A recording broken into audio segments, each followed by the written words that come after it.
আমরা বাড়ি রং করার জন্য যেমন বিভিন্ন কোম্পানির রং কিনি, পাহাড়ের মানুষেরা কিন্তু রং কেনে না, রং তৈরি করে।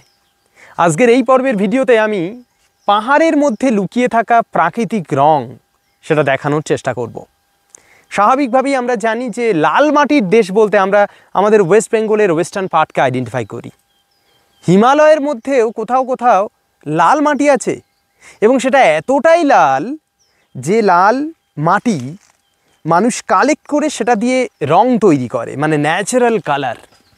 একটু দেখাতে বলবো আমি যে জায়গাটা, এটা কিন্তু সব জায়গায় নেই, সর্বত্র নেই। এই যে গর্তটা, এই গর্তটা একটু কাছে আসার জন্য বলবো।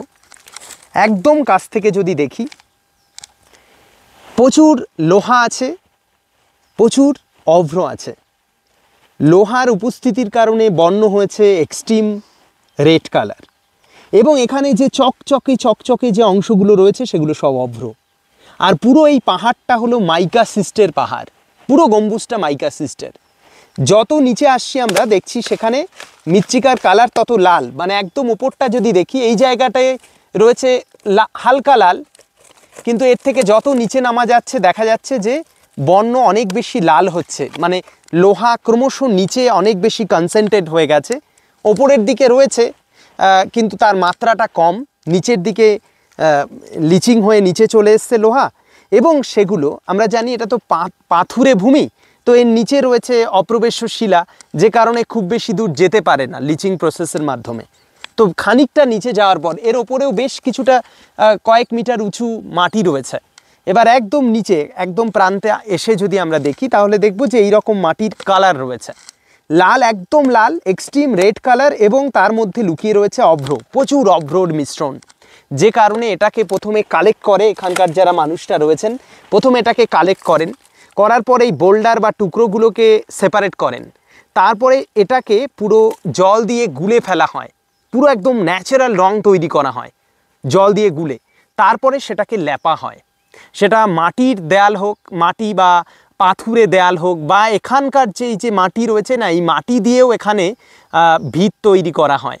তো সেগুলোর ওপরে এই লাল প্রলেপটা দিয়ে সুন্দরভাবে বর্ণ তৈরি করা হয়, মানে কালার করা হয়, যেটা এখানকার ন্যাচারাল কালার। এবং এখানে একটু কাছ থেকে দেখাতে বলবো আমি, যেটা পাহাড়ি মাটি, লাল মাটির মেন মজা, কি সুন্দর, পুরো একদম এক্সট্রিম রেড কালার। এবং এই মাটিরই উপরের অংশে কিন্তু উর্বর, এটা অপেক্ষাকৃত কম উর্বর, কারণ এখানে তো শুধুমাত্র বিভিন্ন খনিজ রয়েছে, অর্গানিক উপাদান খুব কম আছে, যেটা একদম পাহাড়ের মাটির উপরের লেয়ারে থাকে, অর্গানিক লেয়ার, তো সেটা কম আছে। এখানে অর্গানিক কম্পোনেন্টস খুব কম রয়েছে, প্রচুর মিনারেলের কনসেন্ট্রেশন, যে কারণে উর্বর নয়, অবশ্যই উর্বর নয় এই মাটি। এবং এর ওপরের পাটে যে হালকা লাল বর্ণের যে মাটি রয়েছে সেগুলো কিন্তু অংশত উর্বর, যে কারণে সেই ভূমি উদ্ধার করে চাষ করা হচ্ছে বা অন্যান্য ফসল চাষ করা হচ্ছে। আমি দেখাতে বলবো, এই পাশটা যদি দেখা যায়, এখানে কিন্তু যত উপরের দিকে উঠছি তত এই যে সয়েলের লেয়ার কিন্তু এখান থেকে খুব সহজে বোঝা যাচ্ছে। দেখো, ওটা যতটা লাল ছিল এটা কিন্তু ততটা লাল নয়, অনেকটা হলদেটে মাটি। আমরা পাহাড়ে মাটির যে বৈশিষ্ট্য, পাহাড়ি মাটি বা মাউন্টেন সয়েল বা যাকে আমরা ফরেস্ট সয়েল বলি, তার যে বেসিক বৈশিষ্ট্য সেটা, অর্থাৎ পুরোটা এই যে নিচের লেয়ারটা লাল, দেখো এখানে লালের উপস্থিতি অনেক বেশি, এবং এখান থেকে যত উপরে আমি উঠছি তত দেখা যাচ্ছে এই বর্ণ কম লাল হচ্ছে। ঠিক আছে, তো এটাই হলো মেন বৈশিষ্ট্য। দেখো কি সুন্দর, ওপরে কালো মাটির উপরে বিভিন্ন ধরনের উদ্ভিদের লেয়ার রয়েছে, যে কারণে কালচে। এবং এইখানে একটু আসো, এখান থেকে দেখা যাবে যে কিভাবে এই যে অর্গানিক লেয়ারটা, ওপরের এই লেয়ারটাকেই আমরা অর্গানিক লেয়ার বলে থাকি। একদম ওপরের এই কালো যে কালচে যে লেয়ারটা রয়েছে না, এটাই অর্গানিক লেয়ার। এই অর্গানিক লেয়ারের নিচে রয়েছে মিনারেল বেস এই লেয়ার, এবং এই মিনারেল বেস লেয়ার অংশত কিছু কিছু জায়গায় অপেক্ষাকৃত উর্বর আর কিছু জায়গায় অনুর্বর। তো তাই জন্য পাহাড়ের সব জায়গায় কৃষিকাজের অনুকূল পরিবেশ থাকে না, কিন্তু কিছু কিছু জায়গায় এইরকম এনভায়রনমেন্ট তৈরি হয়। দেখো অর্গানিক লেয়ারকে খুব কাছ থেকে দেখা যাচ্ছে, এবং আমরা অর্গানিক লেয়ার বলতে যে বিষয়টা বুঝি, যেখানে বিভিন্ন, দেখো এই যে উদ্ভিদের শেকড়, সেই শেকড়ের সন্নিবেশ এগুলো রয়েছে। তো এটা হলো এখানকার সয়েলের একটা বৈশিষ্ট্য, যেটা একটু বোঝানোর চেষ্টা করলাম। লাল মাটি, ন্যাচারাল কালার। আবার আমি একটু আরও এদিকে আসতে বলবো, এখানে আমাদের সমভূমি অঞ্চলে আমি বললাম না একটু আগেই যে পাহাড় মানে এখানে মাটির মধ্যে বড় বৈচিত্র্য আছে, যেটা এখানে একটা জেনারেল লকে অ্যাপ্লাই করে কেউ পারবে না উপলব্ধি করতে। এখানে আসো একটু দেখো, এই মাটিগুলো কিন্তু দারুণ মাটি, একদম প্রপার উর্বর মাটি। ওইটা আমি যখন দেখাচ্ছিলাম ওটা কিন্তু উর্বর নয়, এটা উর্বর যে কারণে ওপর দিয়ে চা গাছ লাগানো হয়েছে।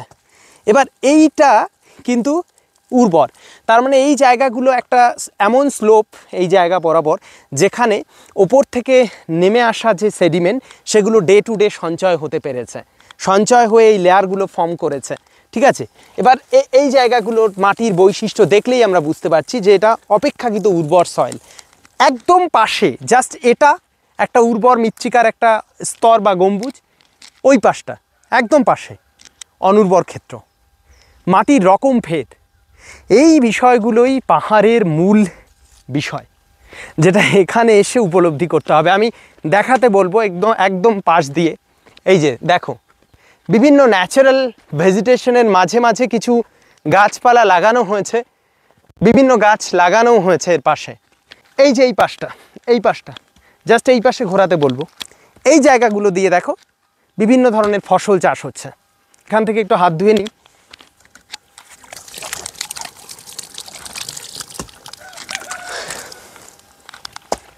এখানে পাহাড়ের জলের বিষয়টা একটু দেখিয়ে দিই।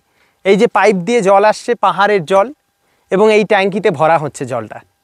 পাইপ দিয়ে পাহাড়ের জল নেমে আসছে এবং এই ট্যাঙ্কিতে ভরা হচ্ছে, অন্য সময় এই জলটাকে ব্যবহার করা হচ্ছে, এটা একটা বিষয়। এবার এখানে এই যে পুরোটা, এটা অপেক্ষাকৃত আরও নিচু জায়গা, এই জায়গা দিয়ে কিন্তু চাষবাস হচ্ছে, একদম সাবলীলভাবে চাষ হচ্ছে।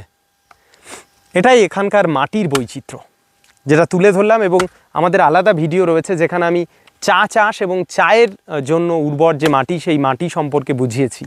আজকের এই ভিডিওতে জাস্ট দেখানো হলো সেপারেশনটা, যে একটা ছোট্ট জায়গার মধ্যে মাটির মধ্যে কত বৈচিত্র্য বা তারতম্য রয়েছে।